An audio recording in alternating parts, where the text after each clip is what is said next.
오늘 한 사람이 달려와서 예수께 묻습니다. 선생님, 영생을 얻으려면 무엇을 해야 합니까? 예수께서 말씀하십니다.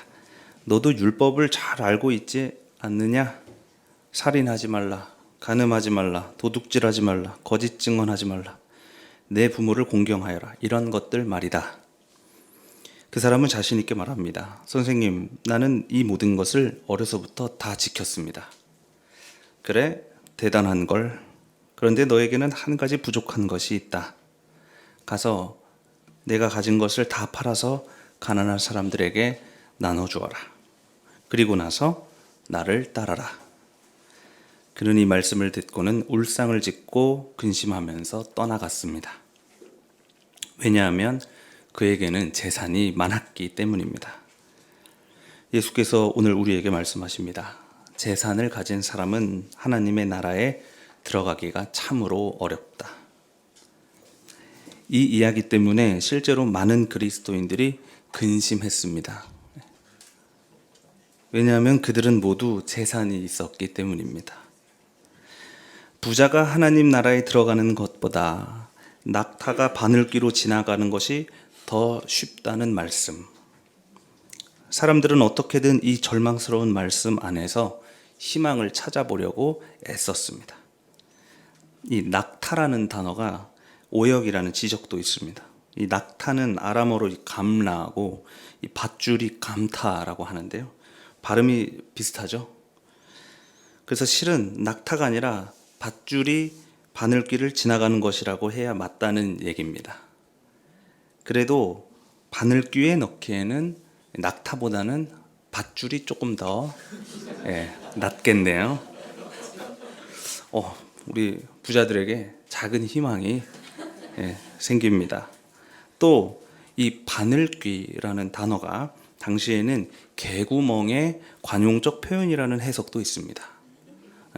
그러니까 쉽지는 않지만 부자들도 개구멍을 파면 하나님 나라에 들어갈 수 있다는 그런 희망을 줍니다. 그러나 이런 해석들을 우리가 쭉 보고 있자면 조금 안쓰럽다는 생각도 듭니다. 부자들은 어떻게든 발악하면서 하나님 나라의 개구멍을 파보지만 그렇다고 부자는 하나님 나라에 들어가기 참으로 힘들다는 이 예수의 말씀이 바뀌거나 그 말씀에 금이 가는 것은 아닙니다. 부자는 여전히 하나님 나라에 들어갈 수 없습니다. 그러면 하나님 나라는 재산이 아예 없는 사람들, 그러니까 노숙인이나 어린이 혹은 수도승들만 들어갈 수 있는 걸까요? 저는 사실 연예인들이 이 고액을 기부하는 문화가 있는데 그런 문화를 그다지 좋아하지는 않습니다. 어딘가에 마음이 꼬였나 봐요. 물론 저도 가난한 교회의 목사인지라 누군가 우리 교회에 몇 억 투척한다고 하면 분명히 흥분할 것입니다. 그러나 결국에 그런 돈이 우리를 구원하지 못할 거라고 생각합니다. 연예인들이 고액을 기부하는 일, 물론 좋은 일이라고 생각합니다. 연예인뿐 아니라 수많은 부자들과 수많은 기업들이 알게 모르게 좋은 일들을 참 많이 합니다. 실제로 몇 안 되는 그 부자들이 한 국가의 경제를 돌린다는 말도 우리는 잘 알고 있습니다. 그들은 그렇게 그 기부를 통해서 윤리적이고 훌륭한 사람이 되겠지만 그들은 또다시 자본주의적인 방식 안에서 승리할 것입니다. 고작 몇 억, 아니 수십억, 수백억일지라도 그것이 이 가난과 불평등의 세계를 해결하지 못합니다. 해결한 적도 없고요. 그래서 저는 고작 그 수억 원을 우리가 말하는 구원이라고 부르고 싶지는 않습니다. 심지어 오늘 예수의 가르침대로 만약 부자들이 전 재산을 다 팔아서 그것을 기부하고 수도승이 되어도 마찬가지라고 생각합니다. 왜냐하면 자본은 언제나 하나님 나라 앞에서 우리의 발목을 잡을 뿐 그 누구도 하나님 나라에 들어가게 할 수는 없기 때문입니다. 그러므로 하나님 나라에 들어가는 문제는 단순히 돈이 있고 없고 혹은 재산이 많고 적고의 문제가 아닙니다. 또 평생 교회를 잘 다녔는지 혹은 평생 법을 잘 지켰는지에 대한 문제도 아닙니다. 하나님 나라에 들어가는 문제는 내가 지금 가난에 연대하고 있는가에 있습니다. 나는 가난한 사람을 진심으로 생각하고 있는가? 나는 그들을 정말 내 이웃으로 두고 있는가?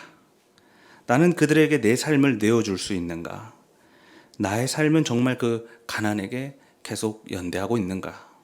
다시 말해서 나의 삶은 얼마나 연대로 가득 차 있는가? 오늘 아모스는 가난한 사람들을 대변해서 예언합니다. 사람들은 법정에서 시비를 올바로 가리는 사람을 미워하고 바른말 하는 사람을 싫어한다. 너희가 가난한 사람을 짓밟고 그들에게서 곡물세를 착취했다. 너희는 의로운 사람을 학대하며 뇌물을 받고 법정에서 가난한 사람들을 억울하게 하였다. 그러므로 너희가 집을 지어도 거기에서 살지는 못할 것이고 포도원을 가꾸어도 그 포도를 먹지는 못할 것이다. 법은 부자들에게나 가난한 사람들에게나 언제나 공평해야 하는 것인데 지금까지 가난한 사람들에게 불리했던 재판이 참으로 많았을 것입니다.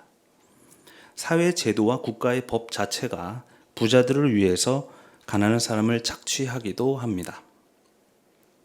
가난한 것도 억울한데 법정에서도 억울한 일을 당한다면 그들의 억울함은 누가 풀어주겠습니까?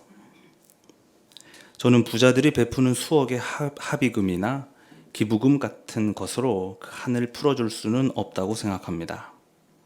진실, 정의, 복직, 진심 어린 사과, 이런 것들은 돈으로 살 수 있는 것들이 아니지 않습니까? 저는 학생 시절 운동하면서 참 돈이 궁했습니다. 전도사 월급 받으면서 겨우 학비 내고 이 맨 땅에서 운동을 하려니까 돈이 별로 없었습니다. 운동하면은 이 현장에 오는 신학생들 밥도 먹이고 또 커피도 사줘야 하는데 그렇게 돈을 쓰니까 남는 돈이 또 별로 없죠. 그래서 여기저기 구걸하면서 다녔습니다. 하루는 학생들을 데리고 팽목항에 가야 할 일이 생겼습니다. 그래서 버스를 빌릴 돈이 급하게 필요하게 되었어요. 저는 장신대 총장실을 찾아가서 다른 학교 총장님들은 이만큼 주셨는데 혹시 총장님은 얼마를 주실 수 있냐고 물어봤습니다. 그래도 우리가 다른 학교보다는 조금 더 줘야 우리 학교 면이 서지 않겠냐고 하니까 더 얹어서 주셨습니다. 사실 다른 총장님들한테 받았다는 말은 뻥이었습니다. 이런 식으로 학교, 교회 또는 교수님들, 부자 목사님들에게 구걸하면서 운동했던 것 같습니다. 그러나 100만 원의 후원금을 받았을 때보다 우리 현장에 사람 하나가 나타날 때가 더 좋습니다. 나는 이 운동을 지지해. 이렇게 말하는 사람들이 모여서 한 마음으로 예배를 드릴 때가 훨씬 좋습니다. 다시 말해서 돈보다 연대가 좋습니다. 가게가 쫓겨나는 문제를 두고 투쟁할 때 그거 돈으로 어떻게 하면 안 되나? 이런 말도 자주 듣습니다. 나에게 만약 내어줄 수 있는 그런 수십억이 있다면 참 좋겠다는 생각도 합니다. 그러나 행여 그런 돈이 저에게 있어서 제가 그 한 가게를 구원하고 우리가 투쟁하지 않는다면 결국 가난한 사람을 위한 법은 또다시 제정되지 않을 것이고 다른 가게들은 구원될 수 없을 것입니다. 결국 이 세상을 구원하는 것은 돈이 아니라 우리의 연대입니다. 그러므로 우리 교회가 사회 선교 현장에 보내는 헌금에는 언제나 연대가 묻어 있어야 합니다. 단순히 선교해야 한다고 하니까 하는 것은 안 됩니다. 그것은 부자 청년이 어려서부터 다 지켰던 그 율법과도 같은 일입니다. 그러니까 하나님 나라에 들어가는 데에는 하나도 도움되지 않는 일이죠. 또 우리는 돈이 남아 돌아서 선교하는 것도 아닙니다. 다행히 우리는 가난한 교회라서 여기에는 해당되지는 않습니다. 우리는 비록 가난하지만 계속해서 가난에게 연대합니다. 단순히 돈만 보내는 것이 아닙니다. 우리 교회는 연대의 삶을 각자 혹은 같이 살아갑니다. 시간과 공간이 허락되는 분들 혹은 마음이 동한 분들은 현장 예배에 직접 가서 기도를 더합니다. 꼭 현장에 방문하지 못하더라도 마음은 그곳에 있기에 가정과 직장 안에서도 그 연대를 위한 기도를 우리 교우들은 쉬지 않습니다. 어쩌면 우리가 다른 교회들보다는 돈을 조금 보낼지도 모릅니다. 그러나 오히려 요즘 현장에서는 새민족교회에 대한 기대가 정말로 많습니다. 우리가 모범이 되고 있는 것 같습니다. 이것은 연대가 꼭 돈으로만 하는 것이 아니라 그 함께 삶과 우리의 신앙으로 살아내는 것이라는 사실을 우리가 몸소 보여주고 있다고 생각합니다. 저는 예수께서 정말 그 부자의 전 재산을 원했다고 생각하지 않습니다. 혹은 그 부자가 정말 전 재산을 버릴 수 있는지 시험하고 있다고 생각하지도 않습니다. 예수께서 그 사람에게 기대했던 것은 그 사람이 다 가졌는데 부족했던 것 그 단 하나는 바로 연대였습니다. 당신은 가난한 사람에게 연대하는 삶을 살 수 있습니까? 울상이 된 그 부자는 근심하면서 돌아갔습니다. 그는 전 재산이 아까워서 내어줄 수 없었던 것이 아니라 실은 베개 하나라도 내어줄 생각이 없었던 것입니다. 나를 위한 돈은 얼마든지 줄 수 있지만 너를 위해 연대할 마음은 나에게 단 하나도 없었던 것이죠. 재산을 가진 사람은 하나님 나라에 들어가기가 참으로 어렵다. 예수의 이 말씀은 그런 부자들의 마음을 꿰뚫어 보는 것이었습니다. 아니 어쩌면 이 말씀은 지금 우리 모두를 하나님 앞에서 벌거숭이로 만들어 버렸습니다.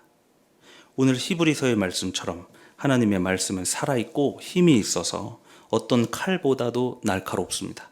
그래서 사람 속을 꿰뚫어 혼과 영을 갈라내고 그 마음에 품은 생각과 의도를 밝혀냅니다. 부자는 얼마를 들여서라도 그 나를 위한 구원을 사고 싶었지만 진정 너에게 연대할 마음은 하나도 없었습니다. 오늘 예수는 그 부자의 마음을 꿰뚫어 버린 것입니다. 재산을 가진 사람은 하나님 나라에 들어가기가 참으로 어렵습니다. 다시 말해서 재산을 가진 사람은 연대의 삶을 살아내기가 참으로 어렵습니다. 참 신기하죠? 가진 것이 없는 사람들이 더 내어줄 수 있고요. 또 가진 것이 많은 이들이 오히려 내어주지 못합니다. 제 운동 주변에도 이곳을 기웃거리는 수많은 사람들이 있습니다. 철학과 신학을 전공했다고 자랑하는 지식인들도 있고 또 새로운 정치를 해보겠다는 정치인들도 있습니다. 또 사회 참여라는 것에 호기심이 생긴 전도사나 목사들도 있습니다. 이들은 모두 고난 현장 곁을 그리고 우리 새민족교회 곁을 계속 맴돌지만 아직까지는 들어올 결단은 없어 보입니다. 그들은 가끔 저에게 묻습니다. 제가 무엇을 도와드릴까요? 저에게는 이 질문이 마치 이런 질문처럼도 들립니다. 내가 구원을 받으려면 어떻게 해야 합니까? 저는 늘 이렇게 대답합니다. 현장에 함께 오셔서 기도해 주십시오. 그러나 그들은 절대로 현장의 모습을 비추거나 우리 교회의 운동에 합류하지 않습니다. 오히려 울상을 짓고 근심하며 돌아가는 사람도 있습니다. 어쩌면 그들은 이 운동에 숟가락 하나 정도 올리는 것으로 구원을 받고 싶었는지도 모릅니다. 하지만 저는 그들 안에서 이 가난에게, 이 불평등한 세계에게 연대할 마음을 도저히 찾을 수는 없었습니다. 오늘 우리를 벌거숭이로 만드는 하나님의 말씀이 우리 새민족 교회를 또한 꿰뚫었습니다. 그 말씀 앞에서 누구도 부끄러움을 감출 수가 없습니다. 하나님의 말씀은 우리에게 질문합니다. 여러분은 하나님 나라에 들어가고 싶으십니까? 다시 말해서 연대할 마음이 하나라도 있습니까? 우리는 삶을 연대로 채울 준비가 되어 있습니까? 이슬람 신비주의자 중에는 이 라비아라는 여성이 있습니다. 그녀가 한 손에는 물 웅덩이를 그리고 이 다른 한 손에는 횃불을 들고 거리에 나타난 이야기가 참 유명하죠. 사람들이 물동이를 가지고 어디 가느냐고 묻자 그녀가 대답합니다. 나는 지옥에 갑니다. 이 물은 지옥의 불을 끄기 위함입니다. 또 사람들이 횃불을 들고는 어디 가냐고 묻자 나는 천국에 갑니다. 이 불은 천국의 불을 지르기 위함입니다. 그러면 천국과 지옥 사이의 장막이 걷히고 그제야 하나님의 아름다움이 우리에게 드러날 것입니다. 라비아는 이렇게 기도합니다. 오 주님, 제가 지옥의 두려움 때문에 주님을 섬겼다면 저를 지옥에서 불살라 주십시오. 제가 낙원의 소망 때문에 당신을 섬겼다면 저를 영원히 낙원에서 쫓아내 주십시오. 그러나 나의 섬김이 오직 주님만을 위한 것이라면 당신의 영원한 아름다움을 제게서 거두지 마옵소서. 사랑하는 교우 여러분, 우리도 이렇게 기도합시다. 오 주님, 우리 세민족의 연대가 지옥의 공포나 낙원의 소망 때문이 아니라 교회의 윤리적인 명예 때문이 아니라 오로지 가난을 향한 연대만을 위한 것이길 빕니다. 우리의 삶이, 여러분의 삶이 그 진실한 연대 삶이 될 때 우리는 이미 하나님 나라 한가운데 서 있을 것입니다. 오늘 주신 말씀을 다 함께 묵상합시다.